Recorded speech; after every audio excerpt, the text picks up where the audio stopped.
Good morning सगळ्यांना. शुभप्रभात सगळ्यांना. कसे आहात सगळेजण? मजेत ना? शुभ सकाळ पुन्हा एकदा सर्वांना. मनापासून स्वागत करते मी मनीषा मुकुंद ताम्हाणे. मनीषा, मॅजिकल मनीषा या चॅनलवर. खूप खूप धन्यवाद देते तुम्हा सर्वांचे की तुम्ही सर्वजण भरभरून प्रतिसाद देत असल्याबाबत. त्याचप्रमाणे तुम्ही यूट्यूब, फेसबुक, इंस्टाग्राम, व्हॉट्सॲप याद्वारे तुम्ही जे कनेक्ट होत आहात, तुम्ही तुमच्या लाईफ मधल्या चिंता दूर करण्यासाठी, तुमच्या लाईफ मधला मॅजिक वाढवण्यासाठी, स्वतःसाठी जो काही प्रयत्न तुम्ही करत आहात त्यामध्ये नक्कीच तुम्हाला यश मिळो ही परमेश्वर चरणी म्हणजेच नारायण चरणी प्रार्थना करते आणि आजच्या प्रार्थनेला सुरुवात करते. चला तर मग मी खूप खूप धन्यवाद देते तुम्हा सर्वांचे की आजचा आणखी एक दिवस आपल्या सगळ्यांना परमेश्वराने जगण्यासाठी दिला त्यासाठी खूप खूप धन्यवाद देऊया परमेश्वराचे. या वैश्विक ऊर्जेचे खूप खूप धन्यवाद. या नारायणाचे खूप खूप धन्यवाद की हे नारायणा तुमच्या कृपेने, तुमच्या आशीर्वादाने आजचा आणखी एक दिवस जगण्यासाठी दिला त्यासाठी खूप खूप धन्यवाद. कितीतरी लोक आहेत की झोपेतच हे मरणास्त होऊन जातात आणि त्यांना हा आजचा दिवस पाहायला मिळत नाही. आम्ही खूप भाग्यवान आहोत, आम्ही तो खूप शक्तिशाली आहोत, आम्ही खूप नशीबवान आहोत की आजचा आणखी एक दिवस आम्हाला दिला त्यासाठी. या ब्रह्मांडातून येणारी वैश्विक ऊर्जा, ऊर्जामय एक एक गोष्ट माझ्या सहस्रार चक्रातून माझ्या संपूर्ण शरीरामध्ये प्रवाहित करण्यासाठी सहस्रार चक्राला मनापासून खूप खूप धन्यवाद. माझ्या डोक्यातील प्रत्येक एका अवयवाला मनापासून खूप खूप धन्यवाद. माझ्या आज्ञाचक्राला खूप खूप धन्यवाद. नवीन नवीन अपॉर्च्युनिटीज, नवीन नवीन संधी, नवीन नवीन माणसं, नवीन नवीन सगळ्या काही गोष्टी मला माझ्या आयुष्यामध्ये नवीन देत आहात त्यासाठी आणि मी त्याचं आवर्जून स्वागत करत आहे. त्यासाठी मी तुमची मनापासून खूप खूप आभारी आहे. खूप खूप आभारी आहे माझ्या दोन्ही नेत्रांची की मला पाहू शकते मी या नेत्रांनी. त्यासाठी खूप खूप धन्यवाद. मी माझ्या कानांनी ऐकू शकते त्यासाठी खूप खूप धन्यवाद. मी माझ्या तोंडाने, दातांच्या आणि जिभेच्या साहाय्याने बोलू शकते त्यासाठी माझ्या सर्व जीभ आणि दाताला खूप खूप धन्यवाद. माझ्या जिभेवर लक्ष्मी माता म्हणजे सॉरी सरस्वती माता विराजमान आहे म्हणून माझ्या थ्रोट चक्राला मनापासून खूप खूप धन्यवाद.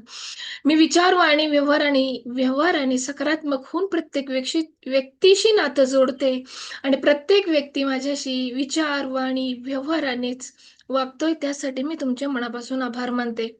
कळत नकळत माझ्या वाणीतून चुकीचे शब्द जातही आहेत, राग व्यक्त होतो, द्वेष व्यक्त होतो त्यासाठी मी मनापासून माफी मागते. हे नारायणा तुमच्या कृपेने, तुमच्या आशीर्वादाने माझ्या विश्वातून ही येणारी स्पिरिच्युअल आणि ऊर्जामय ऊर्जा तुम्ही माझ्या हृदय चक्रापर्यंत पोहोचवलीच त्यासाठी तुमचे खूप खूप धन्यवाद. माझं हृदय आणि हृदयाच्या आजूबाजूचे प्रत्येक पेशी, प्रत्येक नस, प्रत्येक रक्ताचा थेंब 24/7 शुद्धीकरणासाठी माझ्या हृदयाला मी मनापासून धन्यवाद देते. प्रेम करते की माझ्यावर प्रेम करणाऱ्या प्रत्येक व्यक्तीला मी प्रेमानेच आलिंगन देत आहे त्यासाठी मी खूप खूप आभार मानते माझ्या हृदय चक्राचे. खूप खूप आभार मणिपूर चक्राचे. खूप खूप आभार स्वाधिष्ठान चक्राचे आणि मूलाधार चक्राचे कारण ह्या तिन्ही चक्रांनी माझं पोट, माझ्या बरगड्या, माझी पाठ, माझ्या पोटातील प्रत्येक अवयव, किडनी, ओव्हरीज, माझ्या अन्ननलिका सगळ्या काही गोष्टी, ओटीपोट ह्या सगळ्यांसाठी जी ऊर्जा दिली त्यासाठी खूप खूप धन्यवाद. माझे तीनही चक्र मधून निगेटिव्ह एनर्जी निघून गेली आणि पॉझिटिव्ह ऊर्जा आल्यामुळं माझे तीनही चक्र ओपन झालेली आहेत. माझ्या तिन्ही चक्रांमधून माझे सगळे आजार, विकार, दुष्ट प्रवृत्ती, राग, द्वेष, षडकर्म हे सगळे निघून गेलेले आहेत. माझे पाय पूर्णपणे चांगले झाले आहेत. मी पायाने चालू शकते त्यासाठी खूप खूप धन्यवाद देते. नाचू शकते, फिरू शकते, उड्या मारू शकते, पोहू शकते, डोंगर दऱ्या चढू शकते. खूप खूप धन्यवाद धरती माते तुझ्या कृपेने मला या धर्तीवर चालण्यासाठी पाय दिले त्यासाठी खूप खूप धन्यवाद. खूप खूप धन्यवाद पुन्हा एकदा माझ्या सेवन चक्रांसाठी की ते मला या पुढच्या जर्नीमध्ये घेऊन जात आहे त्यासाठी खूप खूप धन्यवाद. खूप खूप धन्यवाद देऊया आपण पंचतत्वांना म्हणजे आकाश तत्व, वायू तत्व, अग्नी तत्व, जलतत्व आणि पृथ्वी तत्व. या पाचही तत्वांनी माझं शरीर बनलेलं आहे. जसं ब्रह्मांड बनले तसंच माझं शरीर बनले आणि ब्रह्मांडातून पंचतत्वाची ऊर्जा माझ्या शरीरामध्ये ट्रान्सफर करण्यासाठी खूप खूप धन्यवाद नारायण. खूप खूप धन्यवाद. खूप खूप धन्यवाद. मला माझ्या आई-वडिलांच्या पोटी मुलीचा जन्म देण्यासाठी खूप खूप धन्यवाद. त्यांनी रक्ताचं पाणी केलं, लहानाचं मोठं केलं, शिक्षण दिलं, उच्च शिक्षण दिलं, पदवीचं शिक्षण दिलं, पोलीस बनवलं त्यासाठी खूप खूप धन्यवाद. खूप चांगल्या मुलाशी लग्न लावून दिलं, शेतकरी नवरा दिला त्यासाठी खूप खूप धन्यवाद. खूप खूप धन्यवाद नारायण मुकुंदनी मला मनस्वी आणि देवांश खूप सुंदर, स्ट्रॉंग, ब्रिलियंट, टॅलेंटेड खूप छान अशी मुलं दिली. शांत, प्रेमळ आणि एकमेकांवर विश्वास ठेवणारी अशी माझी मुलं मला जीव लावतात, प्रेम करतात. त्यासाठी तुमचे खूप खूप धन्यवाद. खूप खूप धन्यवाद. मला राहण्यासाठी घर दिलं, सासू-सासरे दिले, आई-वडील दिले, बहीण-भावंड दिली. सगळ्यांनी मला अतोनात प्रेमात केलं. त्या सर्वांच्या प्रेमाला, भावनेला मनापासून आलिंगन देते. खूप खूप धन्यवाद व्यक्त करते तुम्हा सर्वांचे. त्याचबरोबर या Zoom मीटिंगचे, मोबाईलचे, लॅपटॉपचे खूप खूप धन्यवाद. त्यांच्याशिवाय हे शक्य नाही.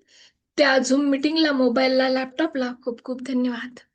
खूप खूप धन्यवाद देऊया आपल्या चिंता सोडा सुखाने जगा या डेल कार्नेगी या लेखकांना आणि या पुस्तकाला, की ह्यांच्यामुळेच आपल्या लाईफमध्ये खरोखर चेंजेस होत आहे आणि ते तो आपण स्वीकारत आहे.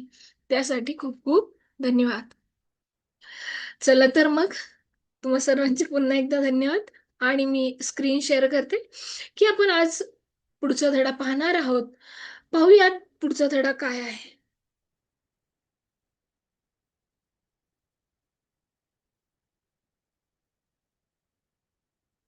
चिंता सोडा सुखाने जगा. आपला पुढचा चॅप्टर आहे 8वा आणि त्या चॅप्टरमध्ये आहे चिंता मिटवण्याचे नियम.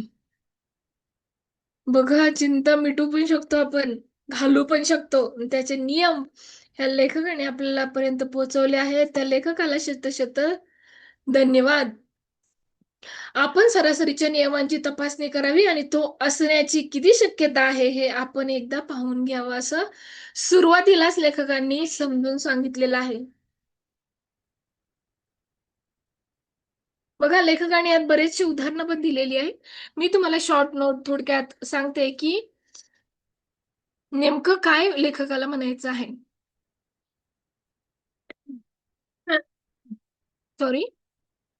या अध्यायात चिंता कमी करण्यासाठी एक सोपा पण प्रभावी नियम सांगितला आहे आणि म्हणजे काय, वाईटात वाईट काय होऊ शकते हे स्वीकारणे आणि त्यावर उपाय करणे.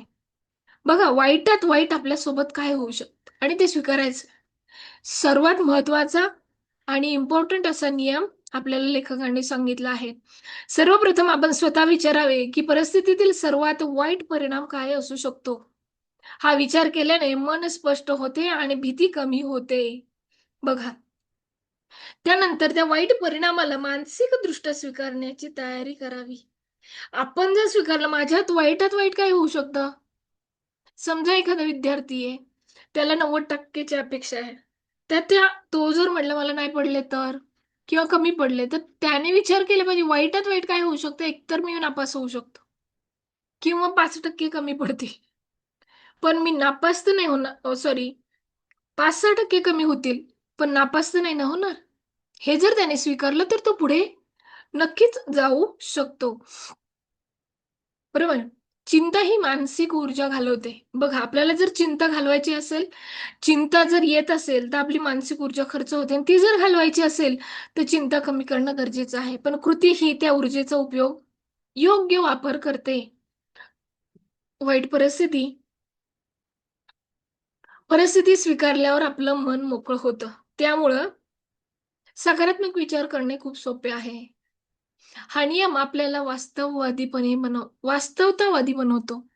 स्वीकारा आणि सोडून द्या. ठीक आहे, जे काय होईल ते होईल. आपण कल्पनांच्या भीतीत न राहता प्रत्यक्ष परिस्थितीकडे पाहतो. त्यामुळे आत्मविश्वास वाढतो.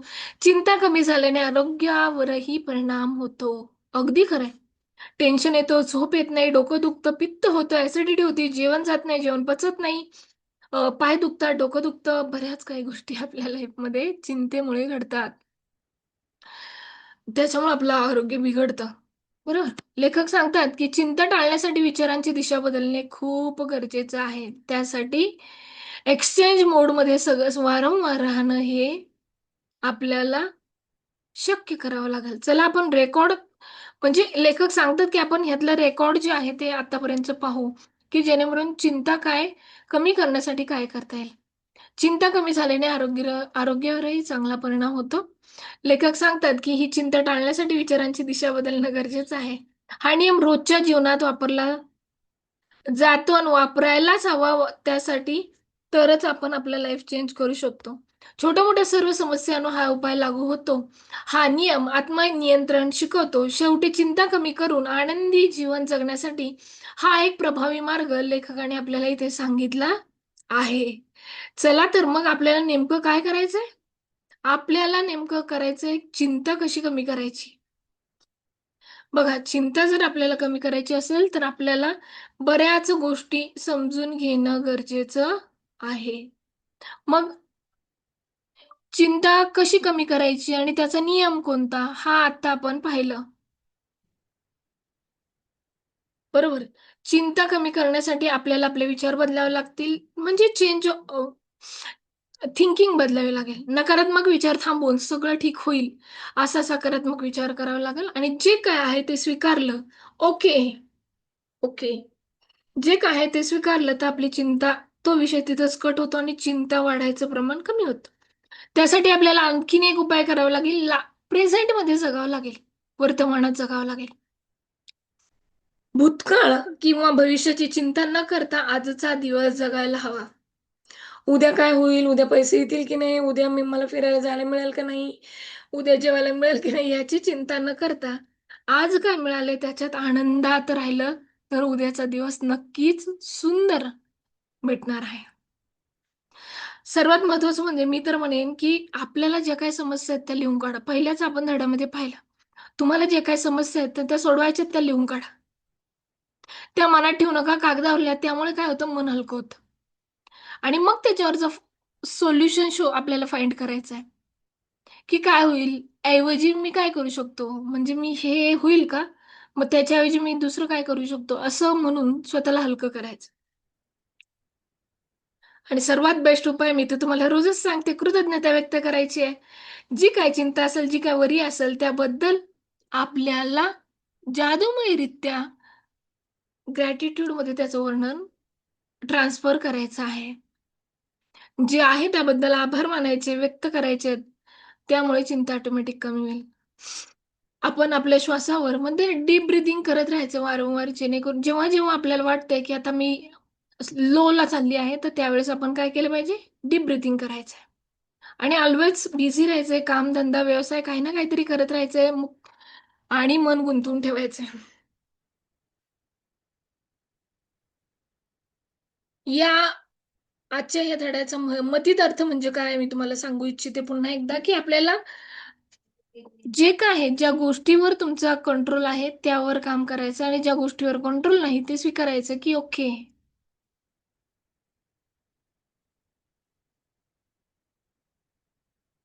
म्हणजेच काय करायचं, सर्वात वाईट काय होईल हे मान्य करायचंय. त्या परिस्थितीला मनाने स्वीकारायचंय आणि त्यात सुधारणा करण्यासाठी प्रयत्न करायचे आणि लगेच कृती करायची म्हणजे काय होईल, आपली चिंता कमी होईल. चिंता केल्याने समस्या सुटत नाही, तर कृती केल्याने समस्या नक्कीच सुटतात.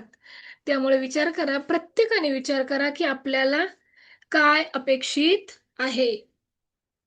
चला तर मग आजचा हा आपला सेशन खरोखरच इथे आपण शॉर्टमध्ये कंप्लीट केलेला आहे. जेणेकरून तुम्हाला हा चॅप्टर चांगल्या प्रकारे समजावा म्हणून. चला तर आपण रेकॉर्ड होतापासून पाहू. स्वतःला विचारा, मी ज्या गोष्टींची चिंता करीत आहे, सरासरीच्या नियमानुसार तसे होण्याची किती शक्यता आहे? अगदी खरं आहे. मी आत्ताच 4-5 उपाय सांगितले, ते जर आपण नियमितपणे केले, तर आपल्यावर चिंता येण्याचा प्रश्न कधीच येणार नाही.